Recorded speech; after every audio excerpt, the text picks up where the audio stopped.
Olá, amigos da Conexão Vale do Ribeira. Vamos começar as nossas primeiras entrevistas do bate-bola com a Conexão Vale do Ribeira. E estamos agora com o prefeito eleito, Wilson de Almeida Lima, e vamos conhecer agora um pouco. Primeiramente, parabéns, Wilson, por ter sido eleito, certo? A Conexão Vale do Ribeira está o parabenizando por estar conquistando a prefeitura. E eu pergunto para você agora, a ficha caiu, como é que é agora considerado ser o prefeito de Iguape? Bem, eu sou vereador no município de Iguape, nessa última legislatura. E foi um processo natural me apresentar às eleições como prefeito, até porque outras vezes, 3 outras vezes, eu já fui candidato a prefeito. Então, fizemos aí durante esse ano um trabalho de fiscalização, ficamos praticamente sozinhos na Câmara, fizemos aquilo que julgamos que é o papel realmente dos vereadores, acho que cumprimos bem e nesse momento a população concordou conosco e nos deu esse voto de confiança nas eleições do dia 2 de outubro. Certo. Agora todo mundo conhece você como político e nós da Conexão Vale do Ribeira queríamos conhecê-lo, o ser humano, o lado pessoal de Wilson. Pode nos contar um pouco quem que é o Wilson?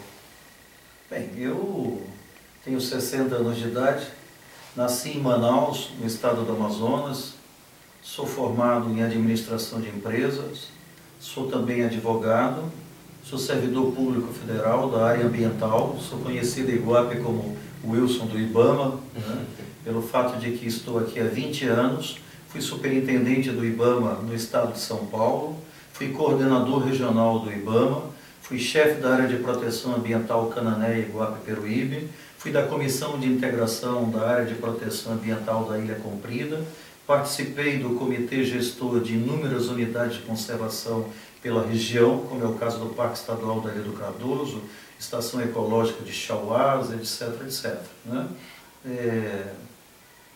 Nesse último período entrei na política, porque sempre gostei de política.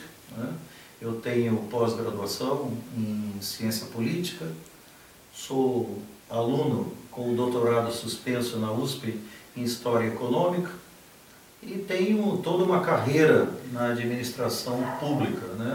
No mais, sou casado com uma iguapense legítima, a Mirtz, que é diretora de escola, professora concursada, ambos os cargos concursados, é diretora na Escola Estadual Judite Santana de Egues, da Ilha Comprida. Judite Santana de Egues é uma iguapense, foi uma iguapense, mãe do professor Antônio Carlos de Egues, que é um dos maiores ambientalistas que nós temos no país, iguapense também, autor de uma obra fundamental chamada O Mito Moderno da Natureza Intocada.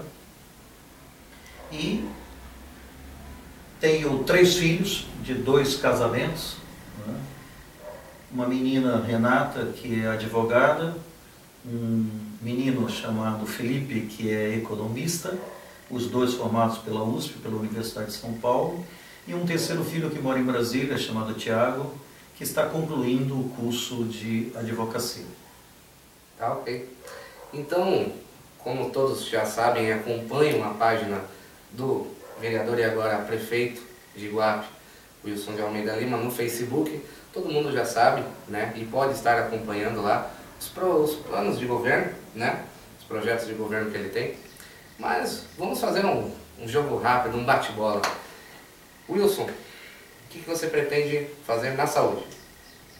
A primeira coisa que nós temos falado com relação à saúde e com relação a toda uma série de setores essenciais da vida de Iguape é que os recursos destinados àquele setor devem chegar lá.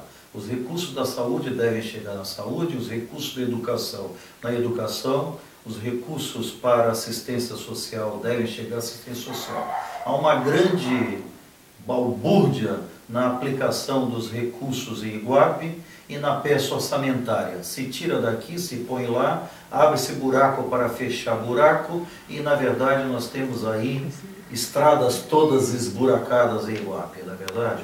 Então, até para saber se esses recursos são ou não são suficientes para o atendimento da população e a prestação de um serviço adequado às pessoas, é preciso que os recursos sejam integralmente aplicados naquilo.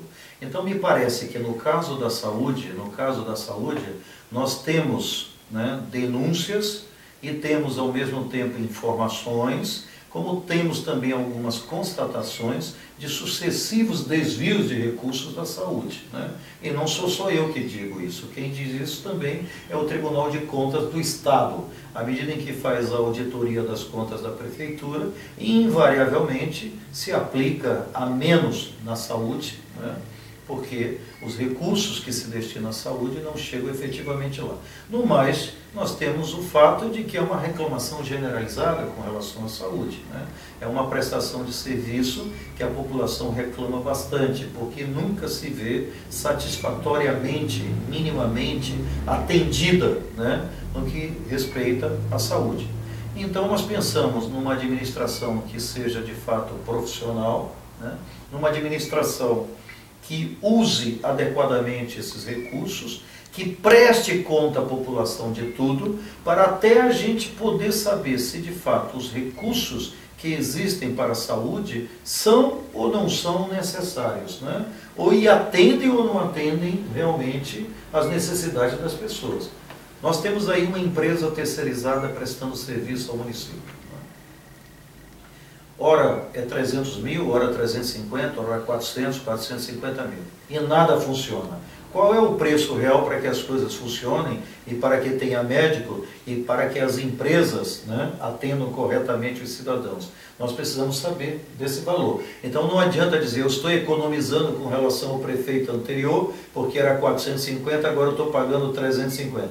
Bem, não funcionava com 450 e não funciona com 300 nem com 350. Então nós temos que chegar ao valor real da saúde. E se o valor for de 800 mil reais, e isso for provado para a população, que essa dinheirama toda é necessária ser aplicada, né? E a prestação de serviço, a população julga, né, como positiva, nós temos que gastar o valor devido para oferecer à população uma saúde mínima de qualidade, que é o que finalmente as pessoas estão desejando, as pessoas estão querendo, né?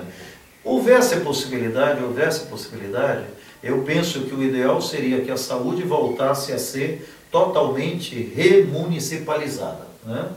De tal maneira que a prefeitura tivesse o controle de tudo, como acontece na ilha. Os médicos são contratados pela prefeitura, não por empresas, não por terceirizadas, né?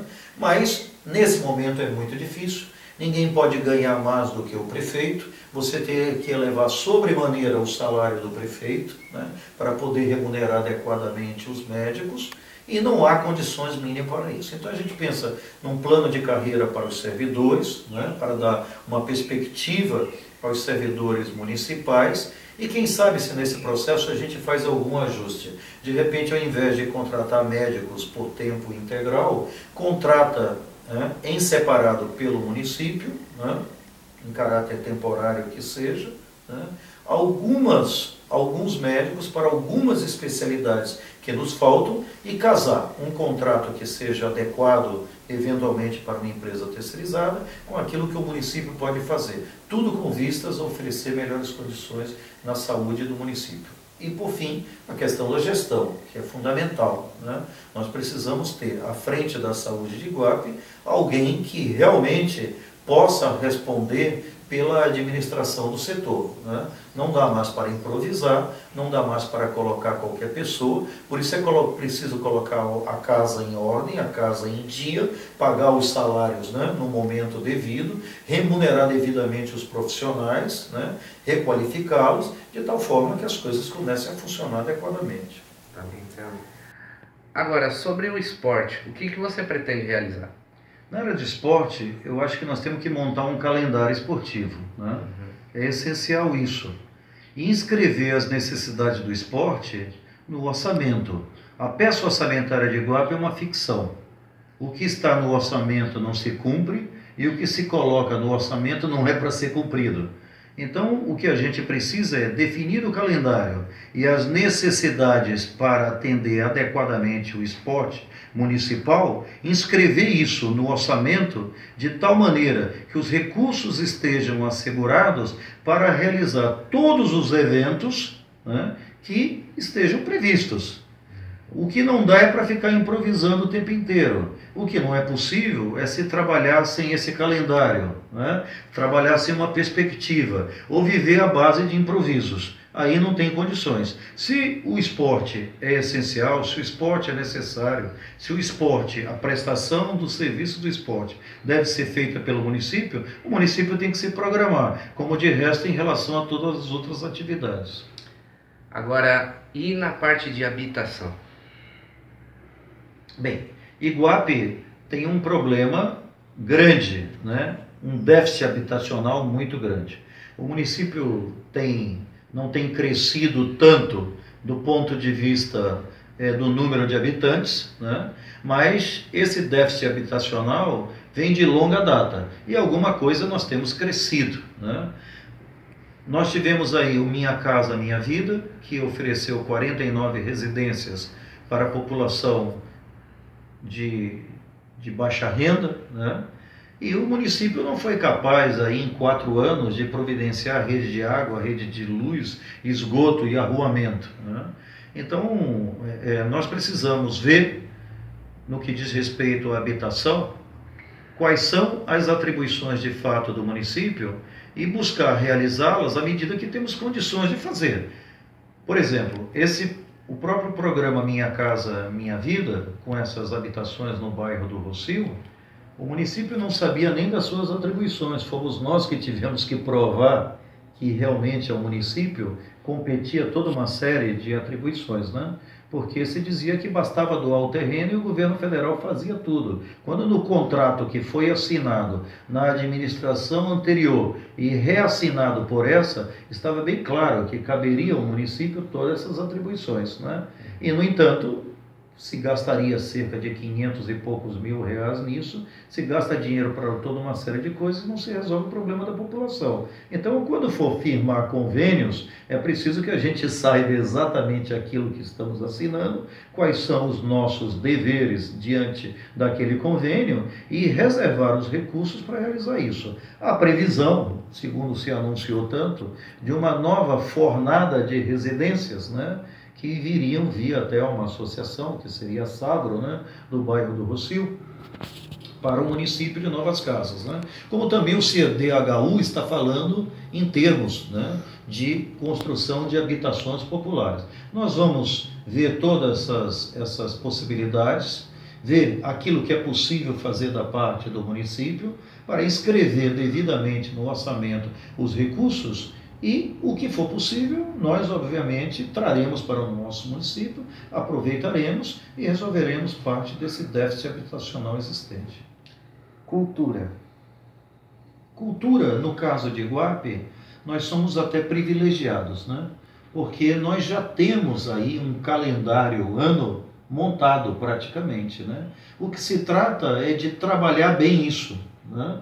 Fazer com que cada evento desse que acontece em Iguape a cada, em média, 2 meses, né, seja bem realizado, não seja uma improvisação, né? Nós vimos agora nesse ano, por exemplo, a maior festa popular, né, da região, que é a festa religiosa do Bom Jesus de Iguape, que se deu sob completa improvisação, né? E nós iguapenses, que temos uma ironia muito acentuada, chegamos até a comentar todos, né, que a festa de agosto é muito nova, por isso que a gente ainda está aprendendo como realizá-la, né? Mas, quer dizer, não tem nada nesse momento que efetivamente esteja funcionando em Iguape, incluindo em termos de cultura. É tudo uma grande improvisação, né? Então, eu acho que nós temos que, inclusive, retomar o Festival de Inverno, que era uma ótima iniciativa, num período que não acontecia mesmo nada aqui no nosso município, aliado ao fato de que as brechas que nós deixamos abertas, né? A Ilha Comprida entrou e conseguiu impor o seu calendário e uma quantidade imensa de eventos. Haja vista que agora nós temos que ficar na dependência para não termos que ter eventos simultâneos com o da Ilha Comprida. Quando antes era a ilha que buscava de todas as formas, de todas as maneiras, uma data que fosse no ano para conseguir minimamente afirmar os seus eventos. Hoje nós estamos a reboque de outro município. Então eu acho que nós temos que retomar esse calendário, né, fazê-lo adequadamente, organizar as coisas, né, e pôr as coisas para funcionar. E se for o caso de haver até incompatibilidade com os municípios, paciência. Mas nós temos que fazer. Não é possível que a festa da tainha, a festa do robalo, a festa da manjuba, que não existe, que nós precisarmos, né, instituir aqui, porque finalmente é o principal produto pesqueiro nosso, né? O carnaval, a festa de agosto, o festival que precisa ser retomado, ou as férias de inverno, as férias de verão, Semana Santa, enfim. Há um calendário definido, né? O que precisa é que de fato isso seja tratado com seriedade, até como um fator de incremento do turismo também, né? Agora me fale uma coisa, o administrativo, como será a nova administração? Bem, a administração de Iguape vai precisar ser recriada. Na prática, implodiram com tudo. A administração hoje inexiste. Não tem setor do município que a administração que está aí consiga ter uma clara compreensão do que acontece, uma informação a ser dada para a população, uma explicação que seja, né? Nós não dominamos os problemas têm nos dominado. É preciso colocar ordem na casa, como a gente falou, repactuar as dívidas, colocar a prefeitura em dia, né?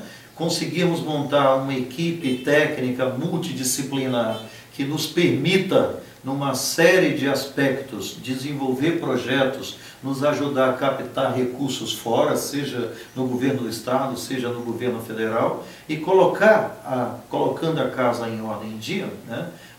a casa em dia, é possível buscarmos esses recursos para complementar toda uma série de atividades nossas, como inaugurar um novo tempo em termos de obras, atendimento das necessidades da população e assim sucessivamente, sob pena de nós ficarmos aí amarrados a uma situação sem perspectiva, sem saída, sem um horizonte próximo, na verdade. Então a gente pensa nisso, em profissionalização da administração, né? Coisa que há muito tempo nós não conseguimos realizar em Iguape, né? E no caso dos servidores, um plano de carga e salário que dê a eles uma perspectiva na carreira. Agora vou te botar uma saia justa. Os prédios históricos. Os prédios históricos, né? O que nós temos que fazer, né? O município perdeu uma série de prazos com relação à questão dos prédios históricos. O Paço Municipal mesmo, que era preciso ter sido desocupado bastante tempo anterior, foi desocupado quase um ano depois. Coincidiu com essa crise toda do país, do impeachment, de substituição de um governo por outro, na verdade, e a paralisia do governo federal. Então não ocorreram as licitações, né, que estavam previstas para o Paço, para o Sobrado dos Toledos, como eventualmente outros prédios históricos que poderiam entrar nisso, né? E no que diz respeito ao município propriamente, nós não temos cumprido o nosso papel. Haja vista que a obra de restauro, recuperação, né, e revitalização do prédio do antigo Correio já perpassou 2 administrações, são 8 anos. E não consegue ser entregue à população, né? Então é preciso retomar isso tudo, procurar novamente repactuar com o IPHAN,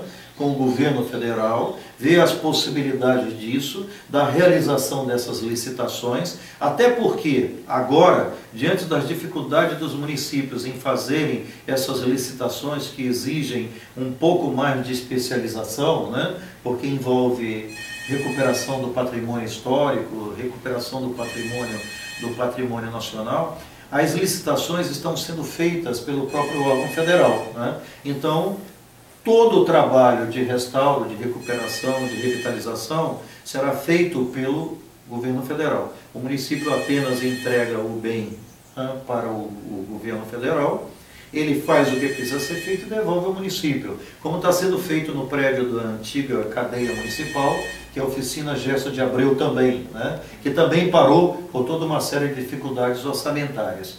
Agora, o pior não é isso ter parado. O pior é ninguém ter uma explicação para isso. E o pior é o município, de repente, dizer, não, isso não nos compete, isso é um problema do governo federal ou é um problema do governo do estado. Não, o que está dentro do nosso município é um problema nosso. Outra coisa é que a gente tem que cobrar do governo federal. Outra coisa é que tem que cobrar do governo do estado. Agora, se nós nos desinteressamos por aquilo que é nosso, o que nós podemos cobrar dos outros? E é essa a situação que nós estamos. Por isso, boa parte desses projetos, né, não andam, né, não caminham, né, e é o que nós precisamos fazer, nos colocarmos realmente como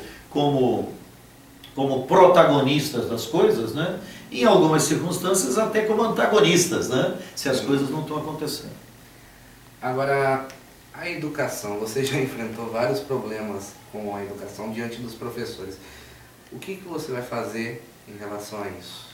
Veja, eu não enfrentei nenhum problema na educação diante dos professores, né? Eu enfrentei problema na educação diante dos gestores da educação, que é outra coisa. Sim. Diante dos professores, nós temos um bom relacionamento com eles, né? Não, inclusive problemas em relação à Câmara, né? Com os ajustes, professor indo fazer as reivindicações. E eu quero saber, no plano geral da educação, o que você vai fazer? Então, com relação à questão dos professores, né? Veja, a Câmara é o lugar mais do que adequado para que os problemas municipais e os problemas da população sejam objeto de debate. Sim. E todas as vezes que a Câmara foi procurada, nós procuramos tratar aquilo, fazer um debate público, e agora, como gestor, né, como prefeito do município, com maior razão, eu devo oferecer todos os elementos, né, do âmbito da administração, para que esse debate seja o mais possível claro, transparente, e a gente faça aquilo que é possível fazer, né? Então, na educação, o que nós pregamos também é que os recursos da educação devem ser aplicados na educação. Não é mais possível você ter desvio na educação da ordem de 700, 800 mil reais anos, né, para pagar uma empresa de controladores de acesso que não tem controlador de acesso na educação, não tem controlador de acesso em escola, não tem vigia na escola, não tem porteiro na escola. Então são recursos da educação que estão indo para outro lugar. Eu não estou dizendo que não tem que ter controlador de acesso, mas você tem que ter controlador de acesso, e isso é uma necessidade. Nós temos que ver que a própria atividade onde tem que ter o controlador tem que de alguma maneira viabilizar isso. Agora, você tira o dinheiro da educação, que de repente poderia ser o pagamento, por exemplo, do bônus dos professores, né? Poderia ser melhorar o material escolar. Eu ouço escolas e mais escolas, professores e mais professores, administradores de escolas, gestores, professores, diretores, falando que não tem nem papel sulfite na escola. Então você está sacrificando, né, uma atividade a pretexto de resolver outra, e é um velho problema. Então você abre um buraco para fechar outro e não fecha um e deixa o outro aberto. Então não tem condições. Os recursos da educação têm que ser aplicados na educação, né? E nós queremos fazer funcionar tanto o conselho do Fundeb quanto o conselho da administração escolar. E os conselhos não podem ser decorativos. Os conselhos não serão dos meus amigos. O ideal é que nos conselhos estejam os nossos adversários, porque a gente quer ser fiscalizado, e a gente quer prestar conta, e a gente presta conta melhor para quem está disposto a nos fiscalizar. Se a gente coloca lá os nossos amigos para referendar a prestação de contas, nossa, está entendendo? E vão lá cada 2, 3 meses assinar um balanço que não participaram, não sabem de absolutamente nada, isso aí não é um conselho, isso aí é um mau conselho, não é verdade? Então o que a gente precisa de conselhos são conselhos representativos.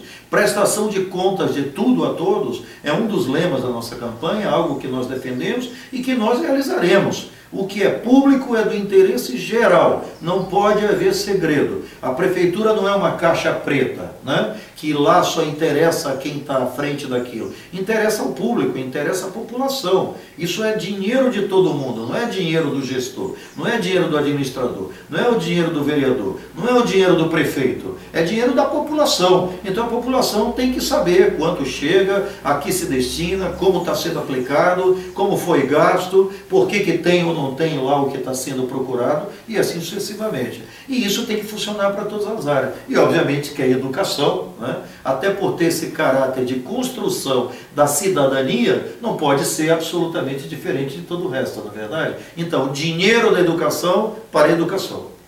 Tá, ok. Agora, a última pergunta do bate-bola. Os bairros, o que você vai fazer em relação aos bairros, tanto os urbanos quanto os rurais? A gente pensa assim, com relação aos bairros, né? Nós estamos pensando na criação de subprefeituras. Nós estamos mudando um pouco o termo de administração, né? Porque hoje chama-se administração do bairro do Rocio, administração do bairro Icapara, administração do bairro da Barra do Ribeira, etc, etc. Nós estamos dando um nome assim um pouco mais amplo, sabendo que não é possível criar juridicamente uma subprefeitura, né? Mas dando um nome para sinalizar para o que a gente quer, né? O que a gente quer realmente é uma subprefeitura aparelhada. Não é colocar lá à frente da administração um pobre coitado que não tem como se mexer e que acaba sendo um Judas num sábado de aleluia para ser massacrado pela população porque não consegue responder lá aos interesses básicos, às necessidades dos bairros. Então precisa colocar à frente, né, uma equipe de funcionários mínima, né, e aparelhado com o suficiente para o atendimento das necessidades daquele bairro, né? Então nós temos que pensar isso com relação à Barra do Ribeiro e Icapara, com relação ao Itimirim e obviamente com relação ao bairro do Rocio, que já assumiu uma proporção que consegue já ser maior em área, em número de habitantes e até em eleitores, do que o centro expandido, né?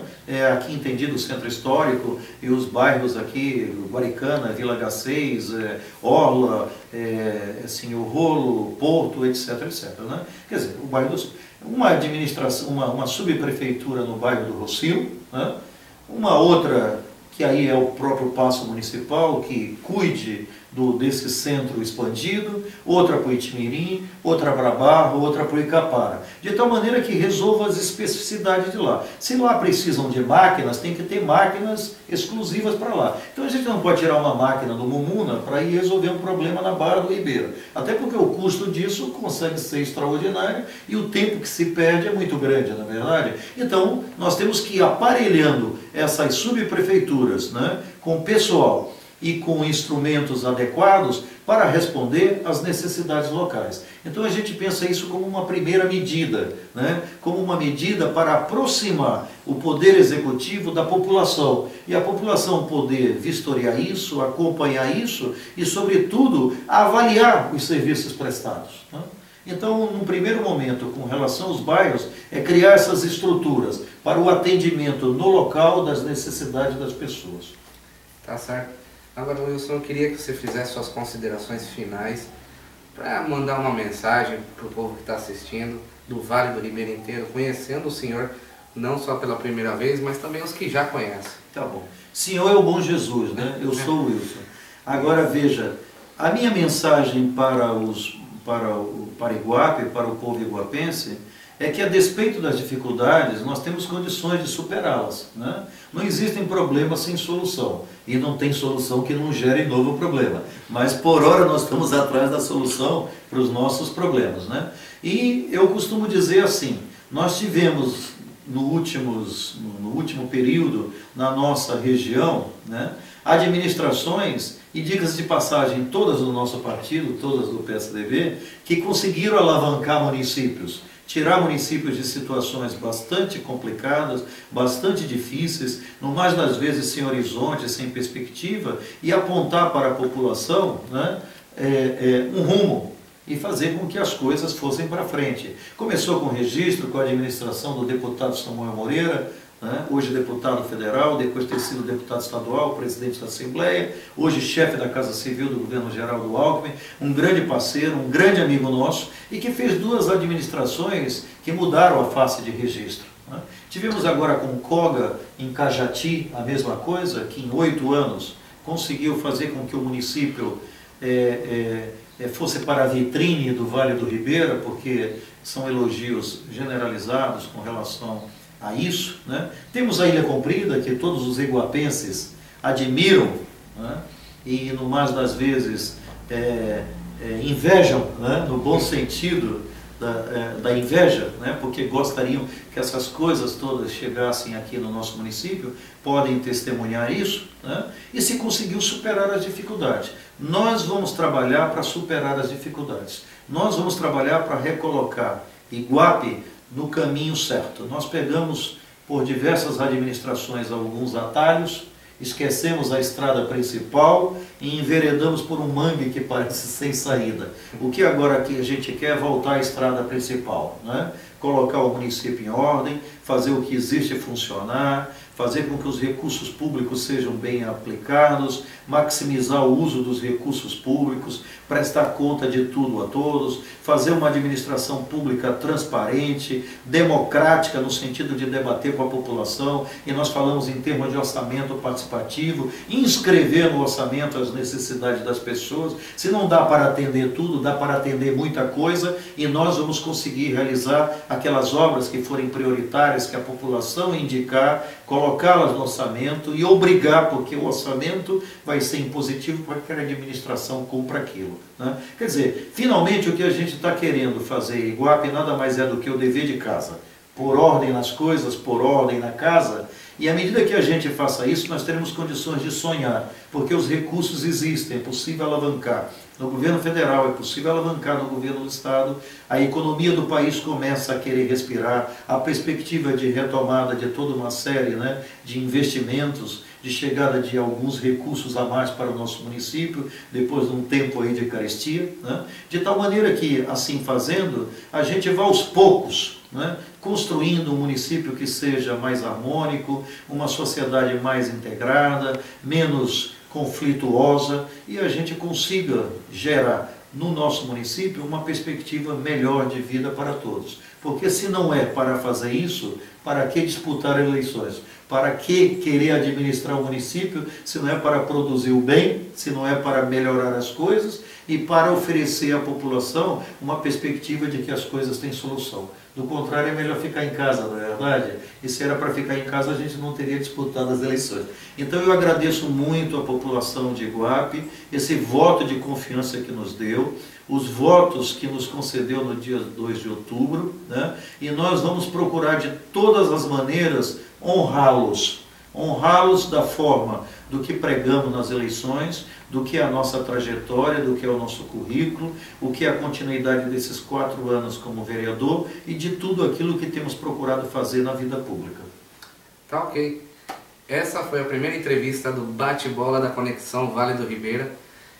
Agradeço muito ao Wilson Almeida Lima ter aberto as portas da sua residência para estar fazendo a entrevista.